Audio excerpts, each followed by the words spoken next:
हाँ तो स्टूडेंट, आज देखेंगे हम प्रोनाउन। प्रोनाउन क्या होता है बेटा? A word that is used instead of noun, यानी instead of noun is called pronoun. संज्ञा के स्थान पर, संज्ञा के स्थान पर जिन शब्दों का हम प्रयोग करते हैं वो क्या होते हैं? हमारे प्रोनाउन कहलाते हैं। Is called pronoun. Use of pronoun saves the noun from repetition, यानी इनका प्रयोग बेटा किसको बचाने के लिए होता है? संज्ञा की रिपीटिंग को बचाने के लिए हम सर्वनाम का प्रयोग करते हैं। किसका प्रयोग करते हैं? सर्वनाम। तो देखेंगे सर्वनाम होता क्या है। Ram is a boy, he is honest. बेटा राम क्या है? राम है एक नाउन। क्या है? राम है एक नाउन। और नाउन दोबारा से क्या हुआ है कि Ram is a boy, Ram एक अच्छा लड़का है। He is honest, he is honest. तो राम की बात यहाँ की गई कि वह क्या है? ईमानदार है। अब ईमानदार कौन है बेटा? ईमानदार कौन है? राम है। ईमानदार कौन है? राम है। तो इसका मतलब राम हुआ नाउन, हमारा प्रॉपर नाउन, और नाउन के स्थान पर जिस शब्द का हमने प्रयोग किया वो है हमारा प्रोनाउन। प्रो का अर्थ ही बेटा क्या होता है? प्रो का अर्थ ही होता है के लिए। के लिए किसके लिए बेटा? नाउन के लिए। नाउन के लिए जिस वर्ड का, नाउन की जगह पर जिस वर्ड का हम यूज करते हैं वही हमारा प्रोनाउन कहलाता है। क्या कहलाता है बेटा? प्रोनाउन कहलाता है। आइए तो देखेंगे ये कितने प्रकार के होते हैं।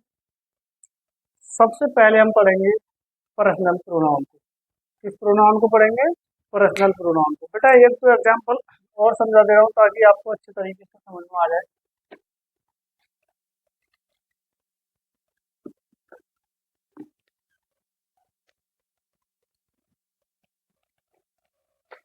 चाहो तो नोट कर सकते हो। Ritu is a good girl. Next देखिए, Ritu is a good girl. Ritu एक अच्छी लड़की है। उसके बाद देखेंगे बेटा, she goes to school daily. क्या बेटा? She goes to school daily. वह कहाँ जाती है? वह रोज स्कूल जाती है।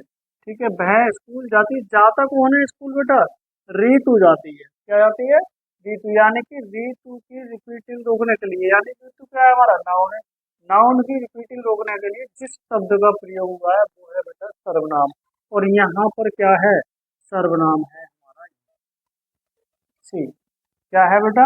सी। क्या है प्रोनाउन? सी। नेक्स्ट देखेंगे। अब थोड़ा हिंदी तरीके से समझाऊं, कुछ बच्चों की कमजोरियां रहती हैं जो इंग्लिश में वीक होते हैं उनके लिए। राम एक विद्यार्थी है। क्या है? राम एक विद्यार्थी है। तो Ram is a student. Ram is a student. Ram एक विद्यार्थी है। तो राम क्या है हमारा बेटा? नाउन है। क्या है ये?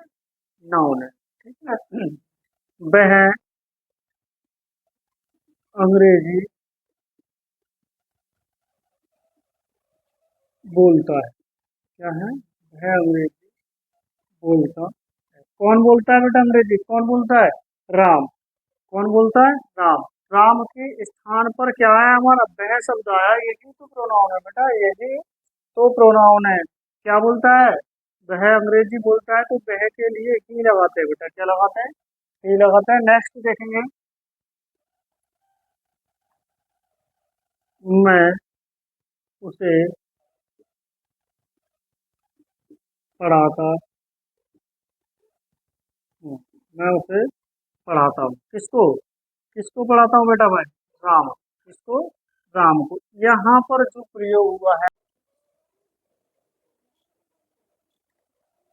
Personal pronoun, these pronouns are used in place of nouns referring to person।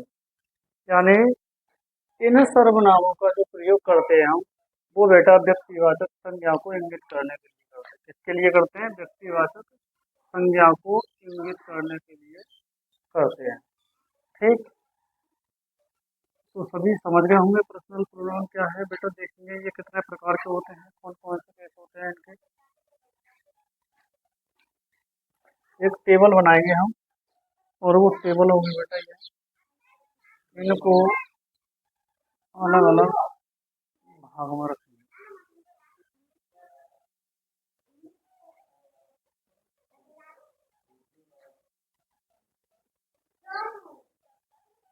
देखिए बेटा,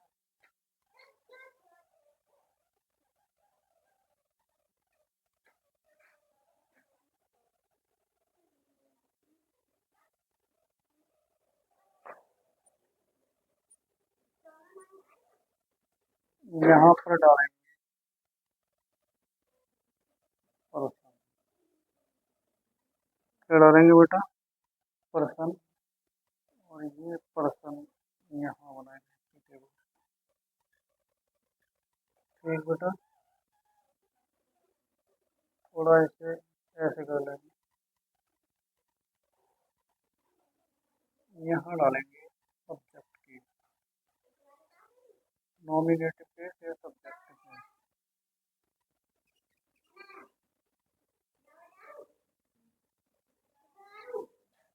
क्या है बेटा ये? नॉमिनेटिव केस या सब्जेक्टिव केस। फर्स्ट पर्सन में आता है। क्या आता है? एक तो आता है बेटा आई, और दूसरा है, ये दोनों फर्स्ट पर्सन के एग्जाम्पल हैं। इसके एग्जाम्पल है फर्स्ट पर्सन के। आई को हम कह सकते हैं मैं, मुझे, या ये। ठीक, बी को हम कह सकते हैं हम, हमें, या हमारे। उसके बाद सेकंड पर्सन देखिए, सेकंड पर्सन में आता है बेटा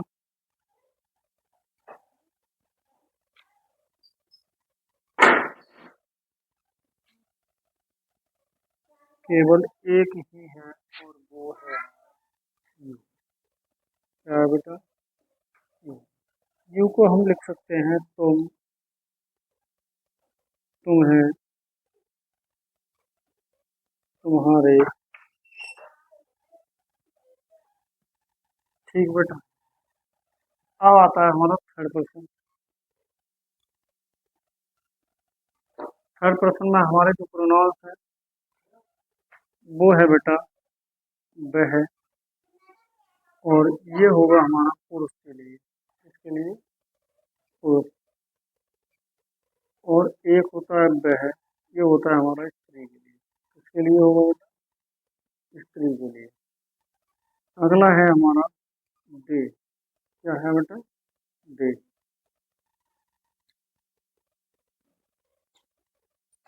सॉरी, दे।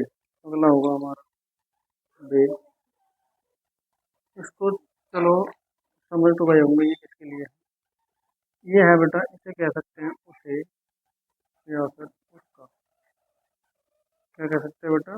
उसे या फिर उसका। दूसरा है फेमिनाइन में है बेटा, ये स्त्री के लिए। ये भी सेम लिखेंगे, उसे या फिर उसका। नेक्स्ट है बे। बे को लिख सकते हैं हम बे, उन्हें, या उनके, या उन्हें। ठीक बेटा, अगला है हमारा, इसको लिखेंगे बेटा ये लिखेंगे, इसको सी लिखेंगे, और इसको दे लिखेंगे। ठीक, अगला है इसे, या फिर इसका, या फिर, चलो यही है, इसको लिखेंगे हम बेटा इट। क्या लिखेंगे? इट लिखेंगे। ये तो होगा इसके सब्जेक्टिव केस, ये होगा इसके सब्जेक्टिव केस। अब देखेंगे ऑब्जेक्टिव केस। क्या देखेंगे बेटा? Objective case. ऑब्जेक्टिव केस क्या होता है ये भी देखिए। आई का जो ऑब्जेक्ट होता है वो होता है बेटा मी। बी का जो ऑब्जेक्ट होता है वो होता है बेटा अस। यू का ऑब्जेक्ट यू ही रहेगा क्योंकि ये रंग नहीं बदलता है, और ही का जो ऑब्जेक्ट रहेगा वो रहेगा हिम। और सी का जो ऑब्जेक्ट है बेटा वो होता है हर। दे का ऑब्जेक्ट जो होता है बेटा वो होता है देम। क्या होता है देम। इट का ऑब्जेक्ट इट ही रहता है। इट का भी ऑब्जेक्ट चेंज नहीं होता है। अगला देखेंगे इसका पॉजिटिव केस।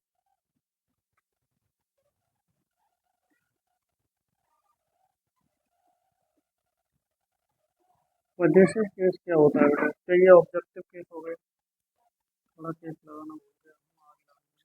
आया आएगा नहीं। Objective case. ठीक। बी का क्या हो जाता है बेटा माई। आई का जो पॉजिटिव केस है एक तो माई होता है, अगला होता है बेटा माई। एक एक का उदाहरण समझाऊंगा और बताऊंगा। बी का जो पॉजिटिव केस है वो होता है बेटा अवर। क्या होता है अवर। ये होते हैं अधिकार वाचक सर्वनाम। और इसका दूसरा हो जाता है बेटा अवर। यू का हो जाता है योर। क्या हो जाता है योर। और फिर योर क्या हो जाएगा बेटा योर और योर। हिम का जो रहेगा बेटा वो हेज रहेगा, हर कंडीशन में हेज ही रहेगा। दोनों कंडीशन इसकी सेम होंगी। हिम का हेज और हेज हो जाएगा, हर का बेटा हर। और नेक्स्ट कंडीशन जो होगी वो होगा हर। अगला है दे। दे का बेटा क्या हो जाता है डियर और डियर। क्या हो जाता है डियर और डियर। इट का बेटा इट और फिर इट से ही रहता है, तो सेम कंडीशन रहती है दोनों कंडीशनों में। इट से ही रहेगा।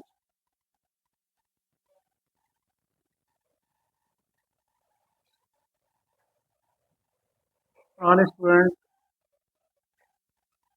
इसका स्क्रीनशॉट लेंगे और इस टेबल को अपनी बुक में अवश्य बनाएंगे।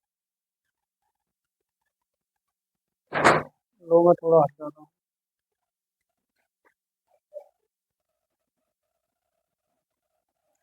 अब देखेंगे बेटा इनका यूज कैसे होता है।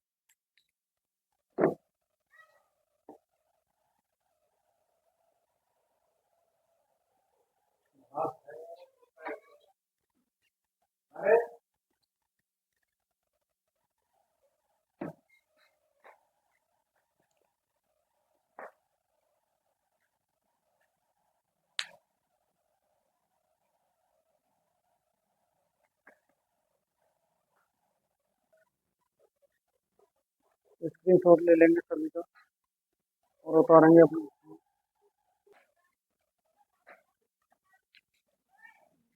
मैंने बताया था बेटा कि जो आई को जो लिखते हैं, आई को क्या लिखते हैं, आई को लिखते हैं मैं, मुझे और मेरे। तीनों कंडीशन में मैं आपको यूज करके दिखाऊंगा कि आई का ये अर्थ होता है या नहीं होता है। वैसे मुझे की स्पेलिंग आपने जो पढ़ी हो बेटा वो मी पढ़ी है। हाँ ये भी सही है, मी भी यूज होती है, बट देखिए यहाँ पर मैं अंग्रेजी पढ़ता हूँ। यहाँ सब्जेक्ट के रूप में आई का प्रयोग हुआ है, देखेंगे बेटा आई रीड इंग्लिश। नेक्स्ट है बेटा मुझे। मुझे आम पसंद है। यहाँ बताइए क्या आएगा। आएगा ना आई। आएगा ना I. I like the ma'am. I like the ma'am. मेरे पास कार है। क्या है, कार है। यहाँ पर भी बेटा क्या लगाएंगे, मेरे की आई हैव अ कार। तीनों कंडीशन में मैं के लिए भी हमने आई का यूज किया, मुझे के लिए भी हमने आई का यूज किया, मेरे के लिए भी हमने आई का यूज किया। ये है तरीका वर्ड को यूज करने का, प्रोनाउन को यूज करने का। आई प्रोनाउन को हम किस किस रूप में प्रयोग कर सकते हैं। ना सर हमने तो केवल मुझे का मी पढ़ा है, ना भैया, मी भी होता है और आई भी होता है। यदि ये पजेसिव किस में जाएगा, मी ऑब्जेक्टिव केस में जाएगा, ये ऑब्जेक्टिव केस में जब जाएगा तो बेटा वहां पढ़ेंगे हम मी। तो वो भी मैं आपको समझाऊंगा कि इसे मी कहाँ पढ़ते हैं और आई कहाँ पढ़ते हैं, देखेंगे। उसे वहीं ऐसे ही रहने देंगे और देखेंगे नेक्स्ट इसे मी कहाँ पढ़ते हैं।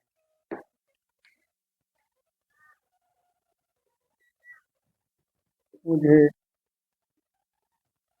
कौन बुलाता है।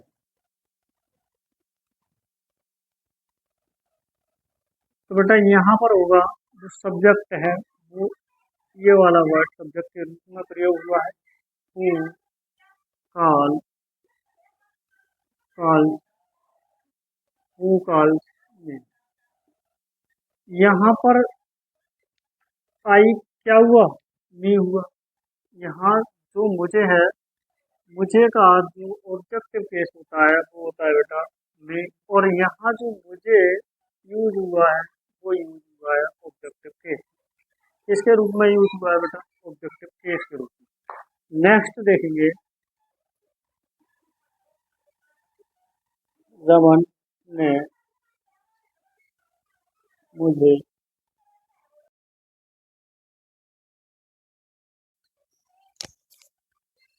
हाय स्टूडेंट्स, तो बेटा आज हम पढ़ेंगे रिफ्लेक्सिव प्रोनाउन।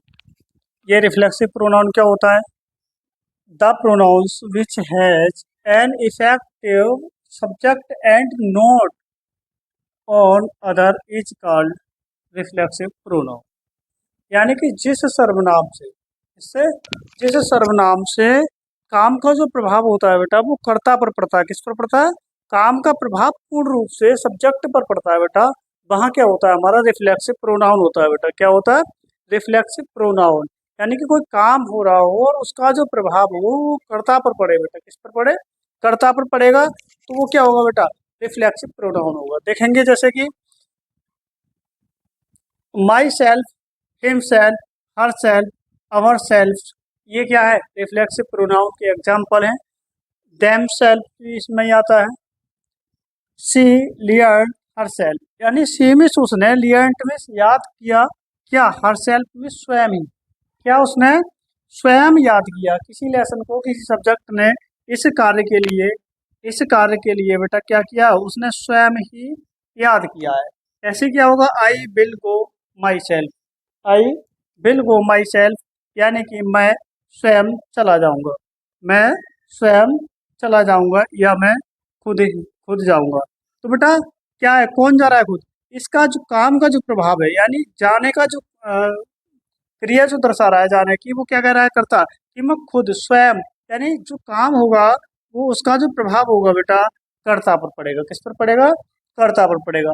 और जिस जिस प्रोनाउन से काम का प्रभाव बेटा कर्ता पर पड़ता है वो हमारा क्या होता है, रिफ्लेक्सिव प्रोनाउन होता है बेटा।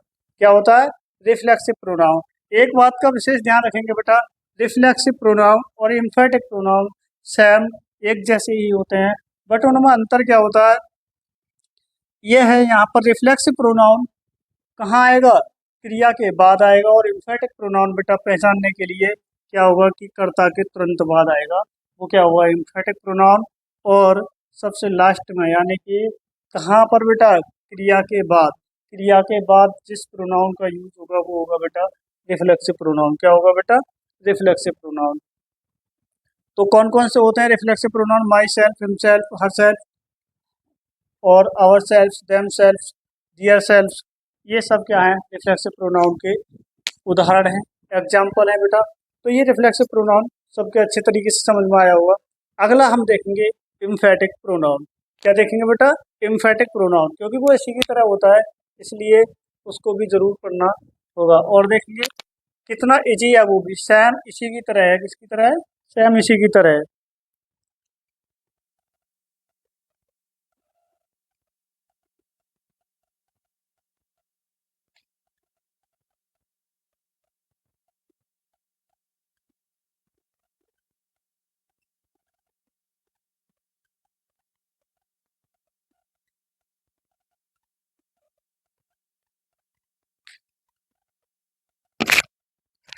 देखेंगे बेटा emphatic pronoun, a pronouns that add emphasis to a noun or another pronoun।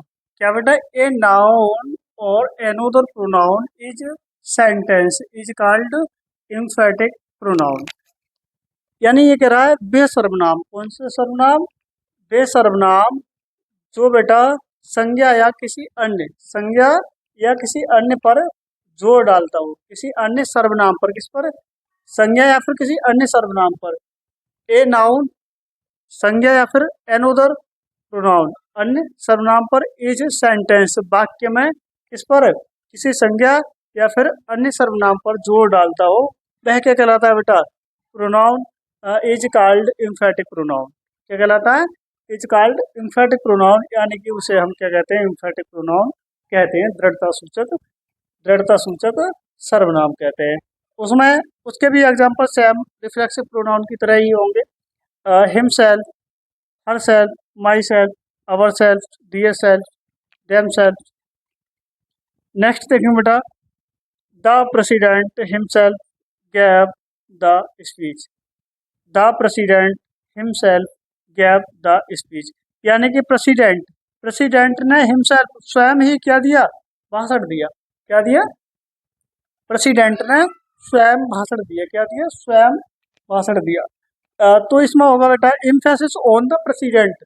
Emphasis on the president, यानी जोर जो पड़ा वो किस पर पड़ा? प्रेसिडेंट पर पड़ा। बेटा किस पर पड़ा? प्रेसिडेंट पर पड़ा। तो सभी समझ गए होंगे। आसान है, ये भी सेम उसी की तरह है, रिफ्लेक्सिव प्रोनाउन की तरह। कोई भी इसमें ज़्यादा फेरबदल नहीं है। और बेटा एक चीज़ और, इसमें क्या है कि जो सर्वनाम जो आएगा, जो प्रोनाउन आएगा, वो या तो पास वाले नाउन के बराबर से, यानी कि ये इसका रिश्तेदार समझ लीजिए, एक प्रकार से इसका रिश्तेदार समझ लीजिए, ये इसके साथ ही रहना पसंद करेगा। कौन सा? इम्फेटिक प्रोनाउन जो है वो नाउन या प्रोनाउन का सगा रिश्तेदार है, रिलेशन में है ये। तो बेटा क्या हुआ? ये इसके साथ ही रहना पसंद करेगा, इसलिए ये इसके पास रहता है।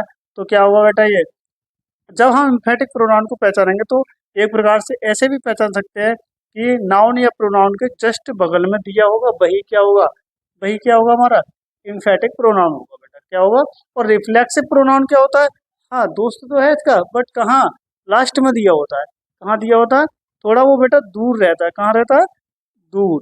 उसका घर थोड़ा दूर है और इसका घर थोड़ा पास में है, तो ये दोनों पास पास में रहते हैं। और रिफ्लेक्सिव प्रोनाउन क्या रहता है? सबसे लास्ट में रहता है।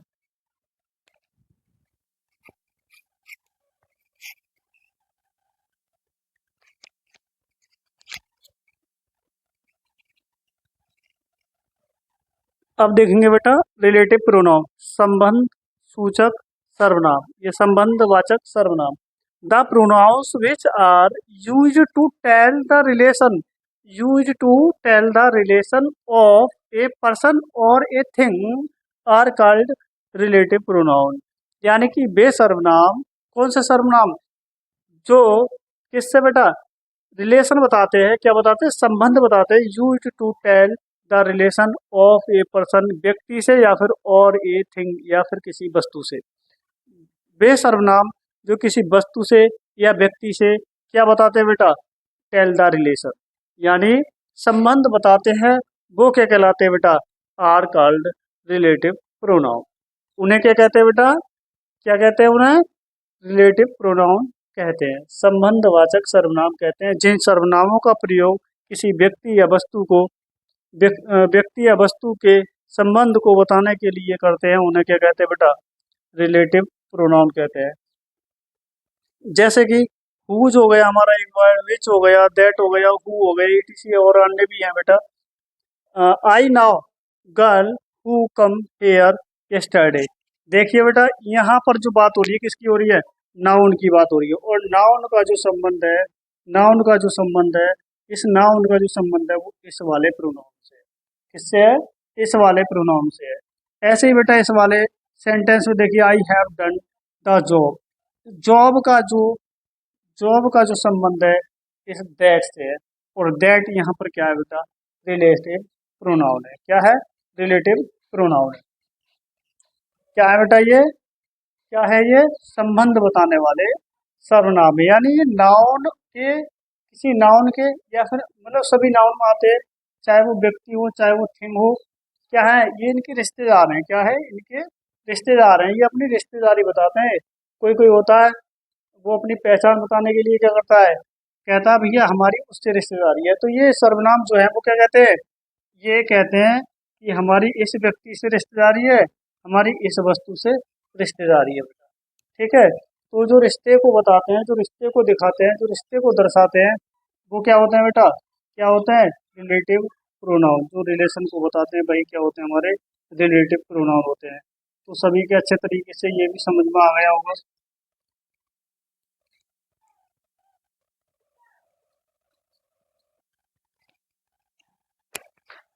देखेंगे बेटा डेमोन्स्ट्रेटिव प्रोनाउन, क्या देखेंगे, demonstrative pronoun, the pronoun which point two a noun is called demonstrative pronoun. यानी जो सर्वनाम किसी संज्ञा की ओर संकेत करते हैं, क्या करते हैं, which point two a noun, किसी संज्ञा की ओर संकेत करते हैं, वो क्या कहलाते हैं बेटा, वो कहलाते हैं हमारे डेमोन्स्ट्रेटिव प्रोनाउन। क्या कहलाते हैं, डेमोन्स्ट्रेटिव प्रोनाउन। ये कौन कौन से होते हैं, this that this those etc इत्यादि देखेंगे बेटा। और this is a bat, this is a bat, यानी कि ये दिस जो संकेत कर रहा है वो किसकी ओर संकेत कर रहा है बेटा, वो कर रहा है हमारा बैट की तरफ। तो बैट क्या है हमारा, एक नाउन है। क्या है, नाउन।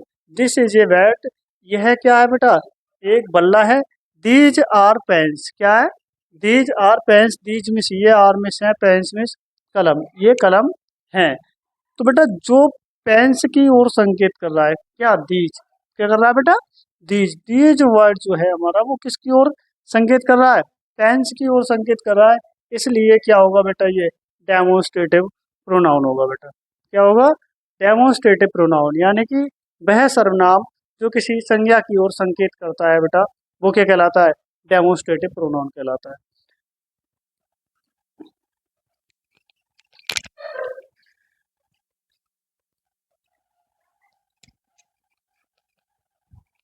अब देखेंगे बेटा interrogative pronoun.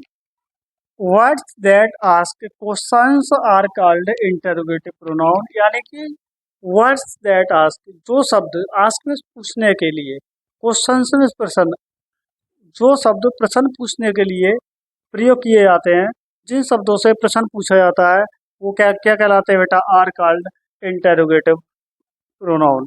Are called interrogative pronoun. जो शब्द प्रश्न पूछने का काम करते हैं उन्हें हम बेटा इंटरोगेटिव प्रोनाउन कहते हैं। जैसे कि who, what, which, who, etc. Who are you, तुम कौन हो, प्रश्न पूछ रहा है कि तुम कौन हो। तो कौन शब्द जो है बेटा यहाँ पर ये है, हु जो है बेटा, मेरे लाल मेरे प्यारे, हु जो है वो क्या है, यहाँ इंटरोगेटिव प्रोनाउन है। वैसे ये वाट इज दिस, वाट जो है मेरे लाल, क्या है इसमें, interrogative pronoun. Whose pen is this, ये भी क्या है इसमें, interrogative pronoun. Which is your shirt, ये भी क्या है इसमें, इंटरोगेटिव प्रोनाउन। तो मेरे लाल जितने भी मैंने प्रोनाउन कराए हैं उन सब का स्क्रीनशॉट ले लेना और अपनी नोटबुक में जरूर उतार लेना। मैं आशा करता हूँ कि सभी के अच्छे तरीके से समझ में आ रहे होंगे बेटा। ये जो प्रोनाउंस हैं, आज यदि आपने इन्हें सही तरीके से देख लिया तो आपके दिमाग में ऐसे घुस जाएंगे कि ये आपके दिमाग से जाएंगे ही नहीं। ठीक, नोट करेंगे सभी।